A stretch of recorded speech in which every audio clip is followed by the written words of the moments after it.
so let's dive in. Stars of the Bible, and probably the biggest star of the Bible is Moses. Certainly the biggest star of the Old Testament. There's no debating that. But Moses is an important figure, and I'm excited to be diving into his life today. Want to bring up a map. I love diving into the text and letting things like this, resources like this, kind of put into perspective what's going on in the Bible. And so by the time we get to the Exodus event, you see Egypt over here, the Nile Delta, very fertile land. The Egyptian Empire is over here. Israel, the land of Israel, is up this way. The Jewish people, since Genesis and because of Joseph, had to flee to Egypt to escape the famine. And they live in Goshen, which is this area right around in here. And they have grown. They went into that land with about 75 people, and now their whole nation has just exploded with growth, as we are going to see. But by the time Exodus rolls around, there's a group of people that have invaded the land of Egypt. And they've come from the north and from the east. It's debated who they're related to and really where they came from. They're called the Hyksos people. Maybe you've read about them or heard about them in history class, if you can go back to 8th grade or whenever you learned about Egyptian history. They invaded at about 1700 BC, which lines up with the very time of the Exodus event. And they came and they took over the entire kingdom or empire of Egypt. They ascended to the throne, like they installed their own pharaoh. They took over. They were in charge, and then eventually, like, were assimilated into the Egyptian culture, and then they even considered themselves Egyptians. But it was because of that the Jewish people were enslaved in Egypt. For centuries, they had a good deal going on. They were beneficial. They helped the Egyptians. The Egyptians helped them. They had this whole deal worked out because of Joseph. But eventually, over a period of time, they became enslaved because of these invading people that sort of took over the land of Egypt.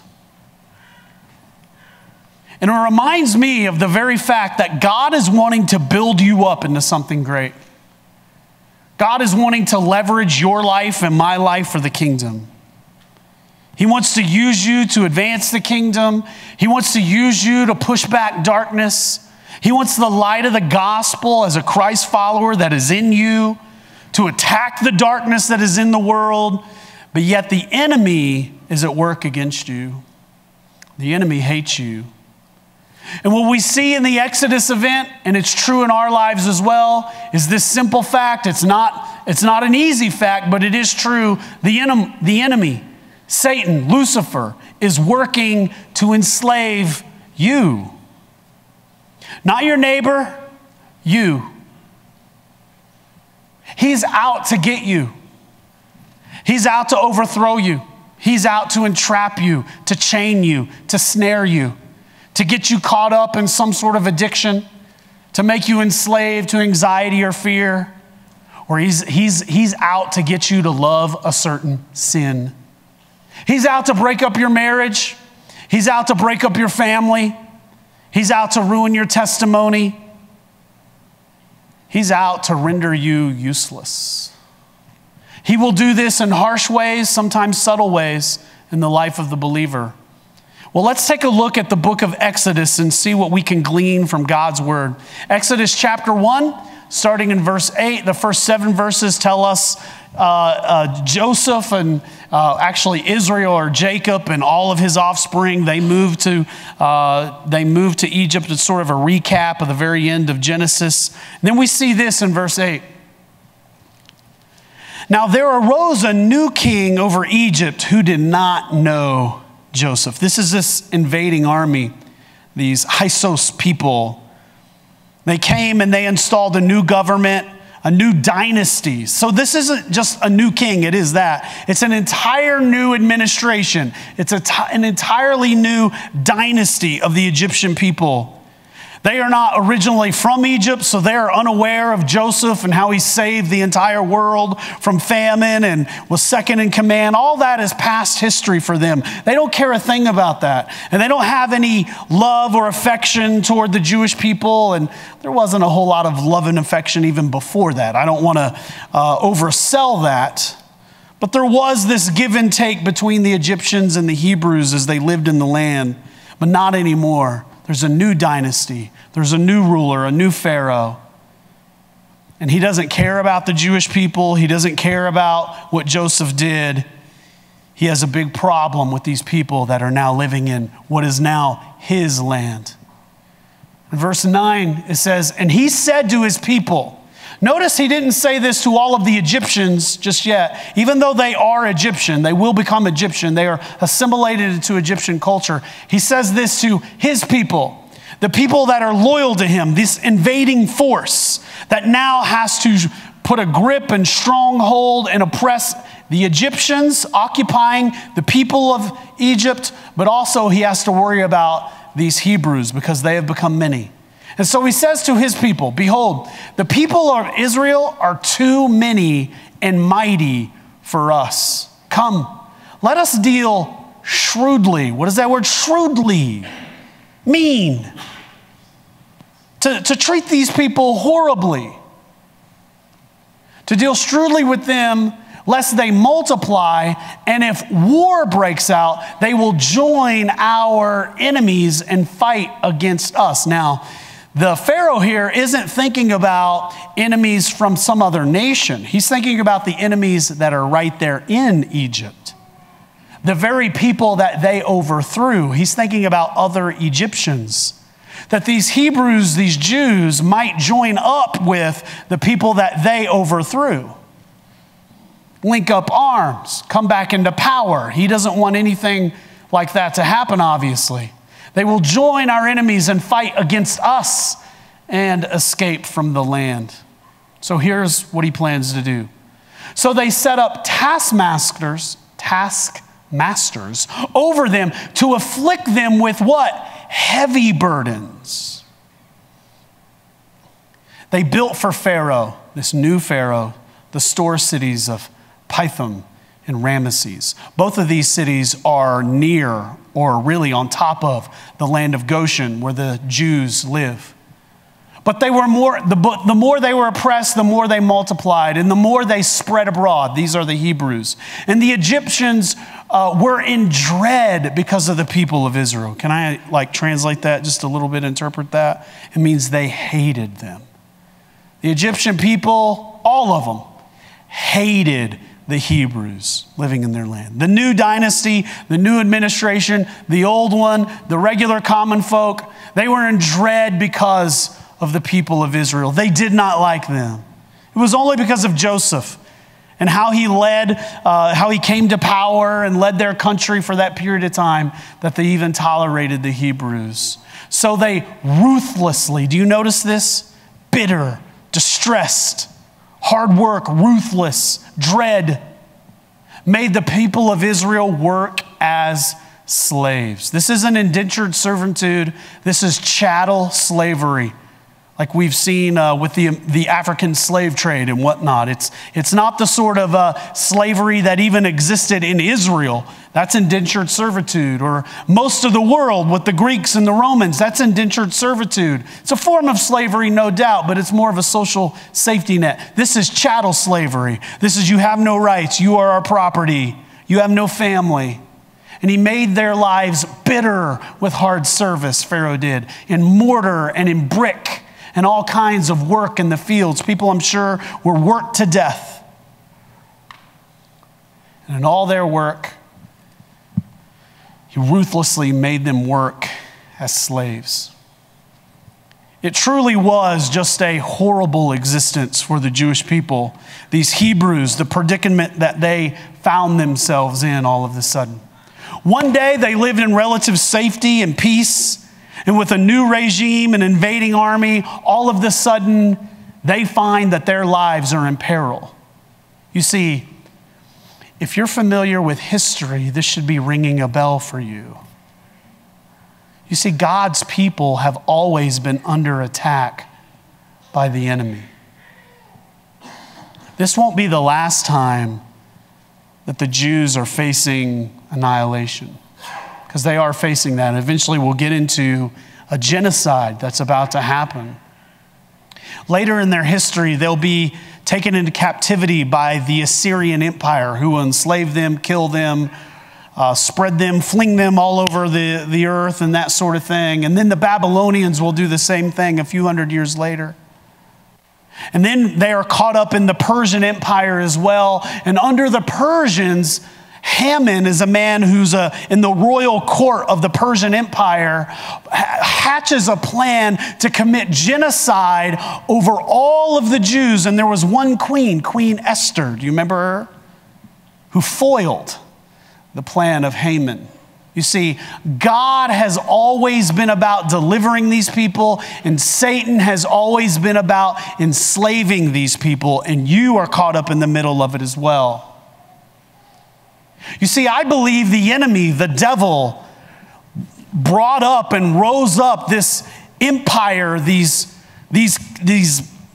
tribes of warriors to come and invade Egypt, really for one purpose: to enslave and kill the Hebrew people. That's the enemy's plan all along. After the Persians will come the Greeks and Alexander the Great and the fractions that split off of his empire, and guess what they will do? They will try to annihilate the Jews as well. Antiochus IV will try to kill all of the Jewish people at one point. The Maccabean revolt happened. Maybe you've heard of that, and they're spared because of that. And then come the Romans, who will occupy the Jewish people and essentially enslave them as well. And on history goes. There will be the Arab invasion, and they will clash with the Jewish people and will do great harm to them over the centuries. Then will come the Crusades, and then even so-called Christians will turn, and Europeans will turn toward the Jews. The Inquisition.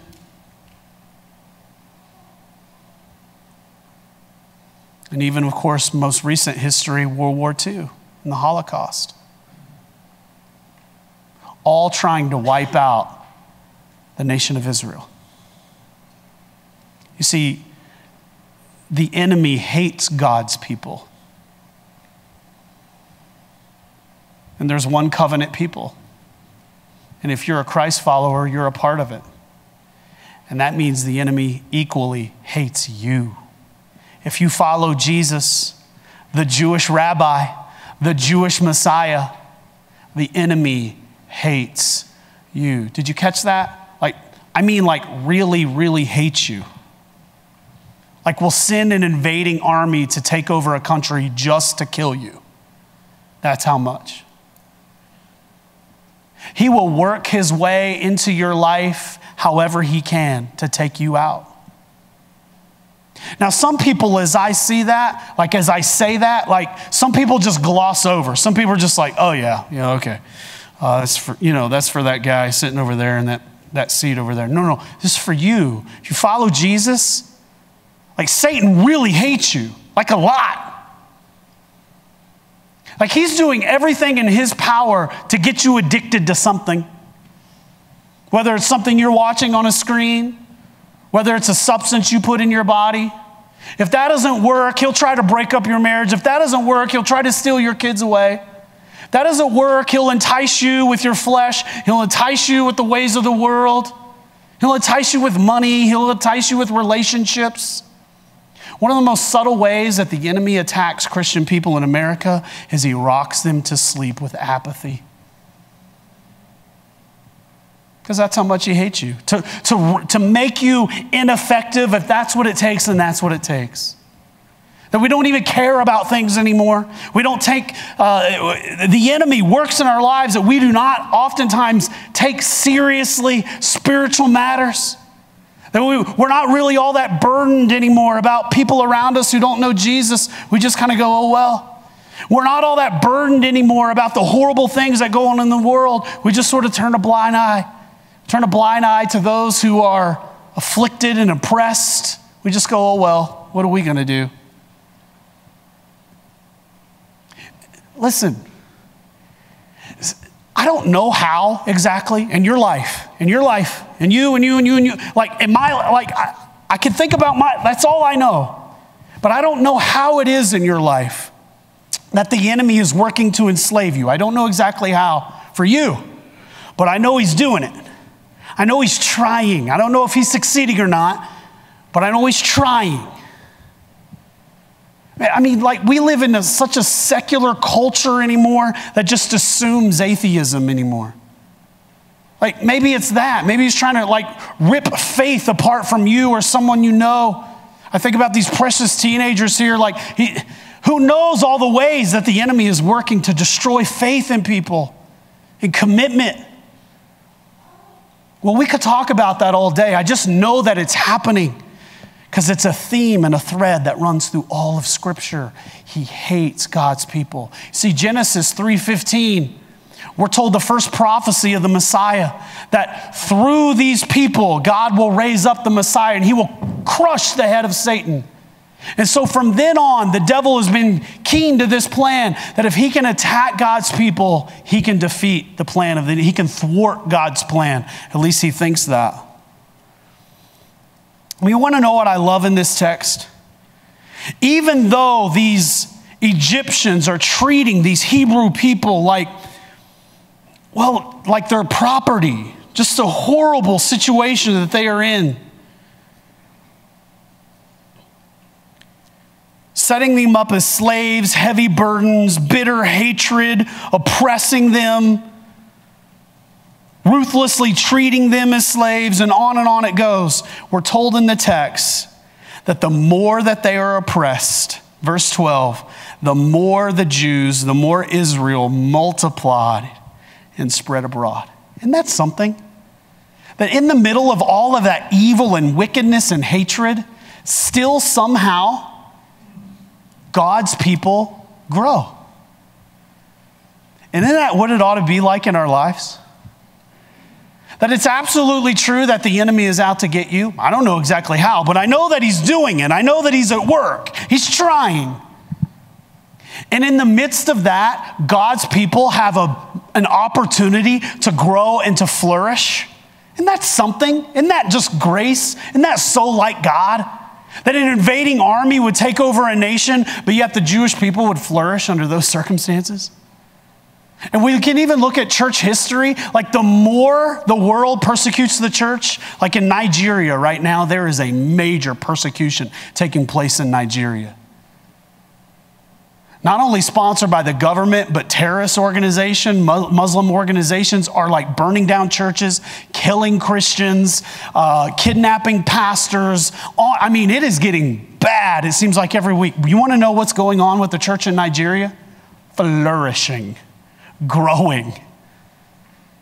And isn't that so like God?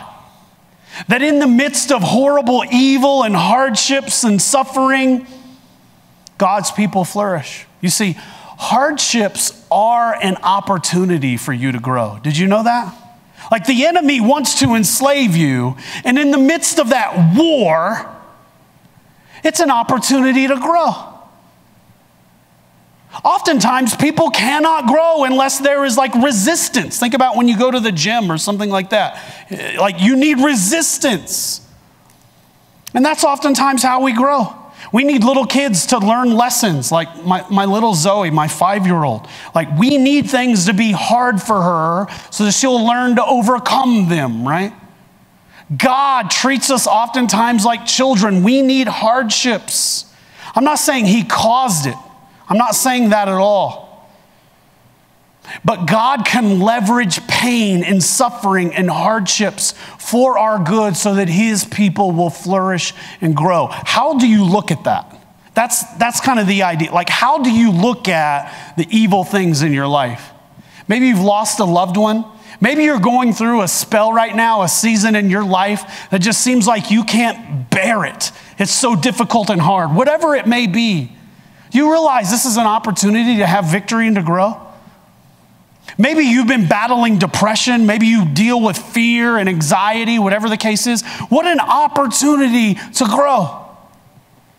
What sort of suffering, whatever maybe it's physical, I don't know. It could be 101 things the enemy uses to enslave his people, and all of them can be opportunities to grow. How do you look at it? You know, a lot of people run from the faith. A lot of people reject God because of bad stuff. You ever hear somebody like, I meet people like this by the way, all the time. Such and such happened to me, I no longer believe in God. Such and such happened to me, I'm no longer going to go to church. Like, if God is like, how could this happen? Well, listen, these sort of things do happen, and the blame goes toward the enemy is where it ought to go. But all of these things are opportunities to flourish, just like the Hebrew people in Exodus chapter 1. How do you look at that? God wants to build you up to be someone who shakes the kingdom. God wants to build you up as someone who influences the nations. That's not going to be easy. He can leverage hardships for us to grow. The second principle is this, is in the midst of spiritual war, in the midst of the struggle, when the world gets flipped upside down, do you think for the Hebrew people in that moment, as they found themselves all of a sudden as slaves, their world was flipped upside down? Yes.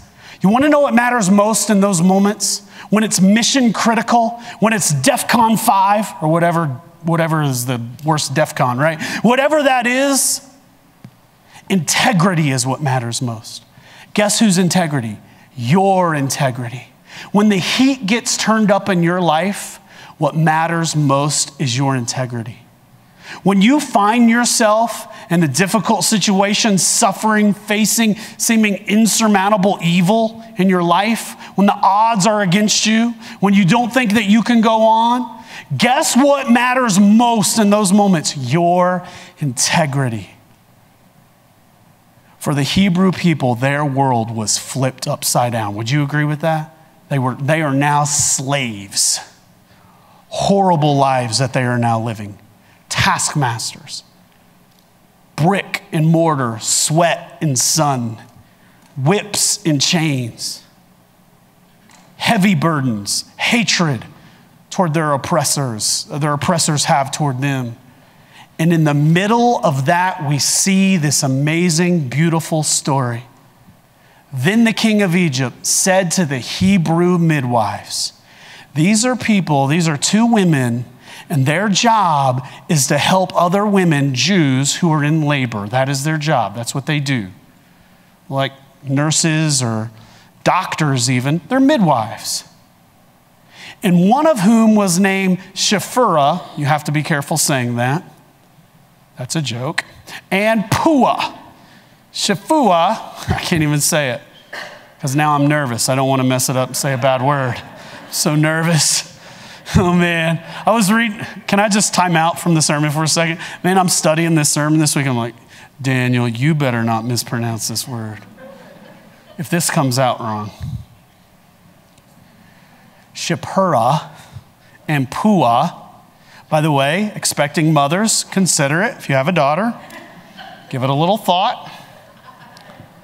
Oh, weird names, okay? We could agree, odd-sounding names to us. Beautiful. Beautiful people. Shiphrah, her name means beautiful sky. Like today, sun's out, birds are singing, clear blue skies, maybe just a few clouds. And it's not like dreadfully hot, you know what I'm talking about, like it's gonna be in a few months. It's not like killer cold like it's gonna be, I think, tomorrow or something like that. It's just a beautiful sky. That's her. Puah, sounds like an odd name, means splendid. And they were splendid. They were beautiful. Probably one of the more underrated accounts in all of the Bible is the work of these two women. Honestly, I mean that. Super underrated. Because in verse 16, the Pharaoh, the most powerful man in the world, their new enemy, gives them orders. When you serve as a midwife to the Hebrew women, see, the heat is about to get turned up to the maximum. Because that's how the enemy plays. That's how much he hates God's people. And you see them on the birth stool. If it is the son, you shall kill him. Can you imagine giving this sort of order? Like, what sort of sick dude is this? Telling two midwife women that when a woman gives labor right then and there, they're supposed to murder these baby boys. But if it is a daughter, she shall live. Genocide. That's what Pharaoh is after. He is attempting to command or enroll the Hebrew midwives to do his dirty work for him. They are in a tight spot. Here's why these two women are so brave and amazing and courageous and faithful. Because they defy the order of the most powerful man in the world. And it would seem to me that they don't care what he does to them. But the midwives, why did they do this? Why did they defy? Why did they refuse? Because they feared God. You want to know what that is? Integrity. When the heat gets turned up, these two women, they do the right thing. Beautiful and splendid, they do the right thing. Why? Because they fear God. Now listen, they don't even, all they have are the stories from Genesis. This is early on. They don't have the Mosaic Law. Moses isn't even around yet. All they have are the oral tradition stories of the Genesis account. Abraham, Isaac, and Jacob. That's all they got. But from that, they know enough that they are not supposed to murder babies. That these are God's children. That this is wrong, that this is evil, this is wicked. And they fear God, and they do not do as the king of Egypt commanded them. Wow. Want to know what that is? Integrity. Want to know what matters most when the heat is turned up in your life? Integrity. Want to know what matters most? When sin and suffering hit you, when you are in a difficult season, your integrity. What you choose to do, what you choose not to do. Your conviction and your faithfulness to the Lord Almighty. That's what matters in difficult times the most. You see, I got to be honest with you, this is when a lot of people fold. When times get hard is when a lot of Christians, I'm out. When the heat gets turned up is when a lot of people say they cower down in fear. Instead of fearing God, they would fear Pharaoh and they would say, you bet. Whatever you say, as long as my life is intact. Not these two women. But they let the male children live. They defied Pharaoh. And then the heat gets turned up even more. You want to know why? Because Satan hates God's people. So the king of Egypt called the midwives and said to them, why have you done this? And let the male children live. He knows that they've defied his order. The midwives said to Pharaoh, now this theologically ought to keep you up at night. They tell a lie. They tell a lie, and God blesses them for it. But it's not your standard lie, so don't get any bright ideas, okay? The midwives said to Pharaoh, God honored it, actually. Shrewd as a snake, as innocent as a dove, right? Because the Hebrew women are not like the Egyptian women. They are rigorous and give birth before the midwife comes to them. Is that true? No, that's actually not what's going on. They're telling a fib. So God dealt well with the midwives, and the people multiplied and grew very strong. So we see even under oppression, even under the threat of genocide, here are the Hebrew people still spreading out, growing strong. Hardships becomes an opportunity for them to grow. And notice how God blesses these two women. And because the midwives fear God, he gave them families. Because they saw intrinsic value in human life, God gave them their own families. They refused to destroy other people's families, and so God gave them their own families. Because of their integrity, they get the blessing of God in their life. But is that what they were focused on? Is that why they were doing it? No. They were doing it because it was the right thing. They were doing the right thing because it was the right thing. And when we do the right thing, God has a way of blessing his people because of that. But that's not where their focus was. Their focus was on their fear of God and doing the right thing, living a life of integrity. And then it gets worse. And then Pharaoh commanded all whose people?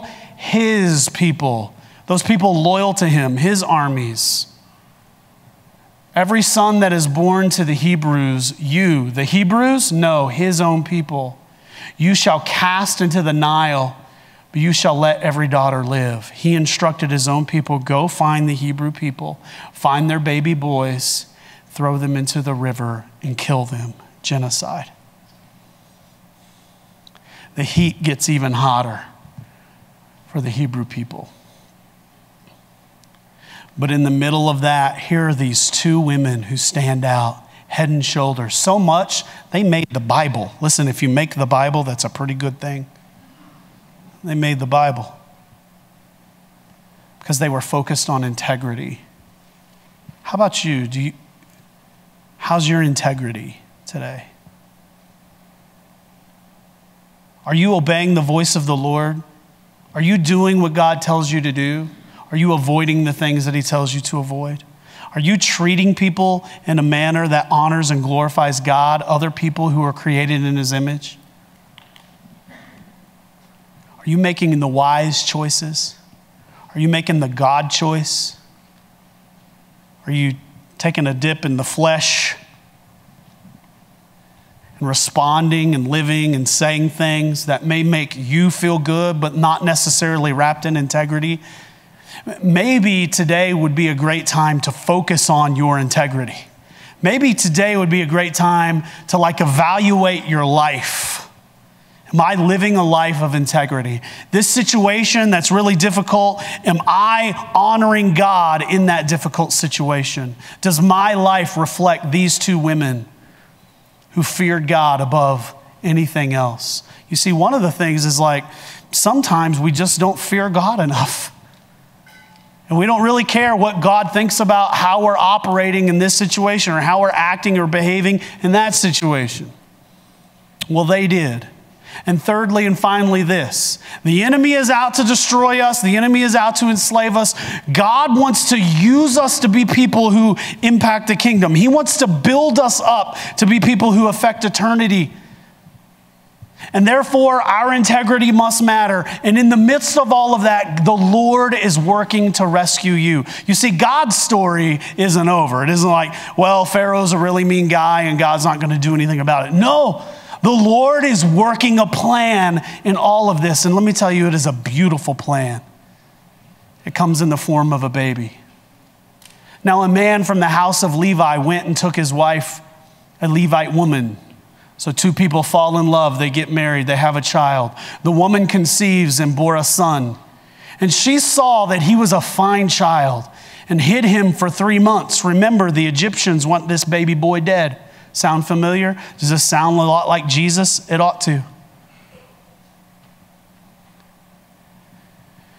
And when she could hide him no longer, she took a basket and she put tar and pitch on it. And she put the child in it and placed the basket with the baby in it, among the reeds in the river bank of the Nile. Now, let me just stop right here for a second and just point out the incredible, crazy risk that is associated. We got a lot of moms in here with little babies. I can see a couple of them. And I bet you wouldn't be willing, and if you can think about when your babies were really little, moms, dads too, because they were both involved in this, pretty risky to say, I'm going to take little Johnny, I'm going to put him in a basket. Now, dads, be careful. Some of you are like, no, I wouldn't have a problem with it. Stop. Be serious. Blaine, your dad was laughing, but he loves you very much, okay? Right? Could you imagine the faith, the risk that would say, I'm going to have this basket, it floats, I'm going to take little Johnny and I'm going to send him off and I'm just going to trust the Lord. Can you imagine the risk and the faith of his mother and father who did this? There's seemingly no other choice, though. And then his sister, by the way, Moses' sister, her name is Miriam. We find out that later. That's Mary, by the way, in the New Testament. And his sister stood at a distance to know what would be done to him. I just kind of see her creeping along the riverbank, watching what's going on with her little brother. And now the daughter of Pharaoh, this is the man who ordered the genocide. his daughter, came down to bathe at the river while the young woman, Miriam, walked beside the river. And then we see this wonderful picture of God's grace. She saw the basket among the reeds and sent her servant woman. She took it. Oops, going the wrong way here, Daniel. When she opened it, she saw the child, and behold, the baby was crying. She took pity on him, Pharaoh's daughter. She was supposed to commit genocide. Instead, she had pity. This is one of the Hebrew children. She knew what she was supposed to do. And then, pops out of the bushes. Then his sister said to Pharaoh's daughter, hey, shall I go and call a nurse from one of the Hebrew women to nurse the child for you, like a wet nurse? And Pharaoh's daughter doesn't catch on what's going on. And she's and Pharaoh's daughter said to her, go. So the girl went, here's the grace of God, and called the child's mother, Miriam's mom, Moses' mom. So mom, who had to float her child down the river to keep him alive, now gets, several more months nursing her baby boy. Tell me God's not good. Full of grace, honoring the obedience and the risky faith of Moses' mother and father too, no doubt. And then notice Pharaoh's daughter. How about her for a second? Defying the orders of her dad.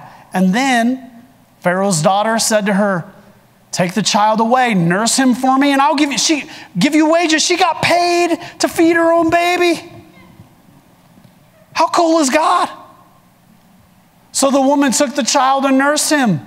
And when the child grew up, and really grew up means when he was weaned, when he was no longer being breastfed, however old that might be, she brought him to Pharaoh's daughter. Was she supposed to raise a Hebrew baby? No, but she's doing it anyway. What kind of faith does she have? And he became her son. She named him Moses. Why? Because she drew him out of the water. Moses means to draw out.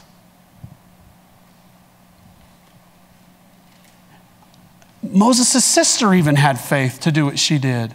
Mom and dad had faith. Pharaoh's daughter throwing the dice, risking it all. And somehow in all of that, God is going to transform the world. Think about this now. Rescue and deliver over 1 million people out of slavery. The most amazing rescue story human history has ever seen. And he's going to use a baby who was adopted into an Egyptian family who found him in the river and drew him out. You're telling me that's how God is going to rescue and deliver his nation? Yep. An unlikely story, I know. Kind of like a virgin giving birth, having to flee to Egypt so her son doesn't get murdered by Herod, who will become a traveling rabbi, who will bleed and die on a cross and rise from the dead. An unlikely story, just how God likes it.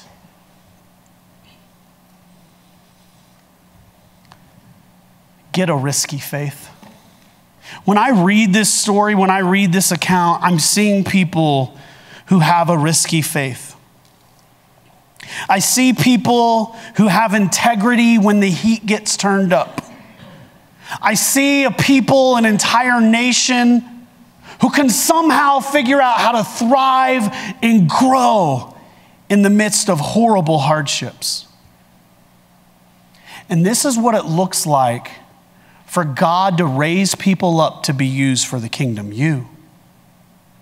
If you want to be a person, and if you follow Jesus, I hope you do, who makes a difference in the world, it's going to include these elements. A risky faith, a life of integrity, seeing hardships as an opportunity to grow. You see, the big idea today is simply this. God is using everyday circumstances, your life, going to work, paying the mortgage, raising kids, all of the things that you do, God is using everyday circumstances to Moses, to draw out extraordinary spiritual leaders. You. The things that happen in your day-to-day, do not be blind to how the enemy is active and how God is rescuing. Will you have integrity in between? Willing to risk, willing to take a step of faith. What does that look like? It means being brave enough and having the courage sometimes to defy the king's orders. It means sometimes you go out into the water to see what's in the basket and you say, yep, I'll adopt that baby boy, the one who I'm not supposed to. It looks like that. But when God tells you to do something, you do it. That's what it looks like. That's the kind of faith that it is. And it comes in everyday circumstances to raise up spiritual leaders.